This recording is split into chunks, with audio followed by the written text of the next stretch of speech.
Mining.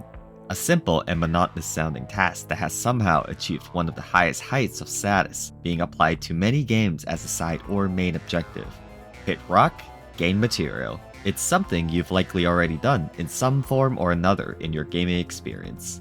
Today, you'll be casted as the granddaddy of fantasy mining tropes, the stout dwarves themselves, as you slave away for your corporate masters to delve deep into planetary caverns.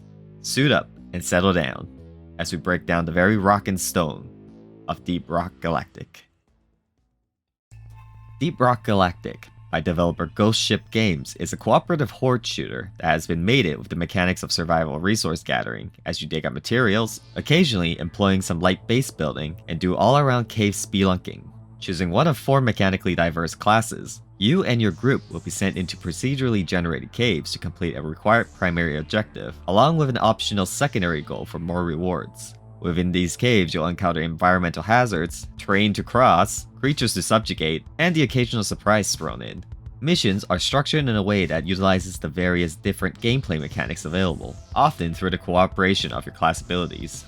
You'll find basic resource gathering missions through mine expeditions or egg hunts, diving through a relatively linear cave system, picking up the requested resources along the way. Hunt for key items in the salvage operations and point extractions, placing you in a large open cave system to look for set key objectives. There's also combat-focused missions in elimination and industrial sabotage, which is often still a mix of cave exploration, but ends with boss showdown. Finally, you'll conduct some light base building for the site refining missions, where you'll plan out and build a series of pipelines between refiners, while also protecting them between waves of enemies. This variety of missions allow the unique abilities of each class to shine through. The driller, wielding large area crowd control weapons and damaging satchel charges, can quickly dig out tunnel networks through the use of their drill, giving quick pathways between walled off areas.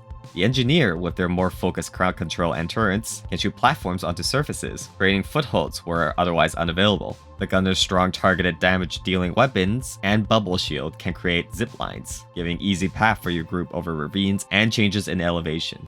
Finally, scouts, using their versatile all-rounder weapons, can access harder to reach spots thanks to their grappling hook, and through their flare gun can brine out large areas from further away. These abilities complement each other well, creating a true sense of cooperation between your group members, allowing you to solve problems you normally would struggle to solve alone. Perhaps a gunner can help the driller move up to a high cliff through the zip line to reduce the amount of time and fuel wasted if the driller had to drill their way up. Or the engineer could place platforms on awkward ceiling resources for the scout to grapple up to, where they'd usually break their ankles trying to reach. Abilities are also versatile in their use, and can often be utilized in other creative ways. You could use the grapple to reposition as the scout, getting around creatures to get a line to its weak point. Or, you could use the driller's drill as a short-range weapon, riding down creatures along your way. This creative and cooperative use of class abilities to achieve the varied mission requests is the main enjoyment factor of the game, promoting both a sense of camaraderie between your groupmates along with an individualism with your own creative applications. And while the key point of the game is made enjoyable thanks to that, all the other usual mechanisms of both a horde shooter and resource gatherer are also built to a high quality.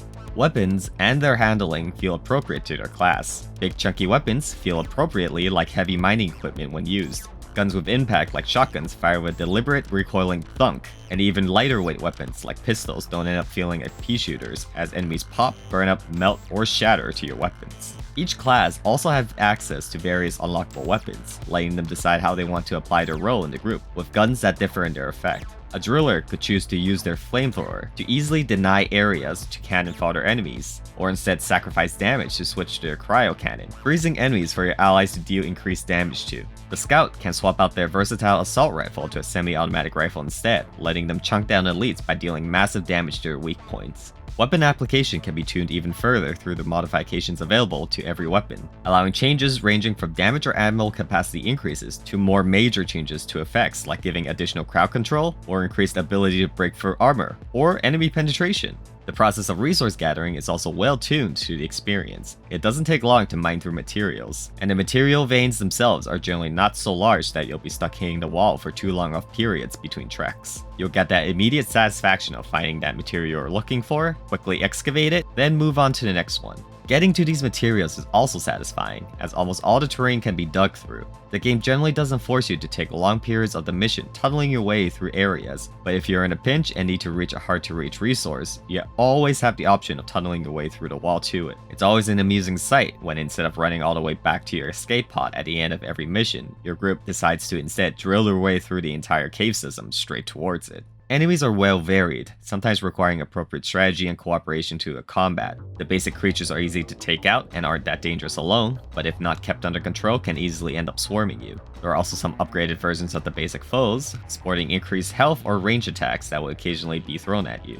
Then you got the more elite enemy types, with their larger health bars, unique abilities, and typically armor that reduces their damage taken unless hit at their weak spots. These enemies usually sport their weak spots at their rear, meaning you'll want to cooperate with your group to both distract and circle around to focus fire on their weakness. Finally, progression is swift and rewarding. Ranks are quickly gained for each class, giving you access to your upgrade options without the need to excessively grind. By the time you gain the materials required to gain these upgrades, you'll most likely achieve the ranks required to unlock them. And even after you've hit the pinnacle for every class, the option to prestige through promotions allow you to reset their ranks, unlocking additional perks for you while you get to do it all over again. The all-around visual experience also comes out as great. Models and the environment employ a polygon look, but use it as an appropriate accent to the cavernous theme. By itself, it could seem lo-fi, but thanks to the clever use of lighting and shaders, the game looks far better than its canvas. Lighting both looks good and is an important function to gameplay. Caves are dark and will need to be lit up to better your search for objectives. The head torch exists, but your primary lighting implement will be the constantly recharging flares that can be tossed out. These light-emitting rods will bounce around a little when thrown out, giving out a believable glow while it lights up the area around it. I'd be hard-pressed to find any glaring flaws with Deep Rock Galactic. Much of the usual issues are the usual trappings of the genre. Elite class enemies can become bullet spongy. How long missions can get can vary widely depending on your group's performance. The tutorial is a bit light on information, and the occasional physics weirdness of a freely deformable environment are some of the things that can dampen your enjoyment. But for every minor issue you might dig up, you also discover little design comforts that respect players of all sorts. The UI shows you a rough approximation of your allies' resources, so that you'll know how to allocate restocks without the need to communicate. Solo play is possible, and done without the need for bots, by granting you a droid buddy that assists you in combat, exploration, and resource gathering. Tooltip tutorials can be turned on, giving you guidance on the fly on mission objectives and gameplay. The ping implement also beams a laser at what you're pointing at, making it easy for others to see what you're observing. A lot of these mechanics make the experience of playing with random matchmade players that much easier, having information automatically conveyed or communicated through the in-game mechanics. Deep Rock Galactic is a success story of Steam's early access program, originally joining the program early 2018 with the base ideas of what it is today. Ghost Ship Games has constantly kept her content roadmap, adding new mission types, weapons, enemies, and other mechanics with even more future updates planning, currently monetizing only cosmetics and not gating game mechanics through DLC. Now with that in mind, let me offer you my opinion.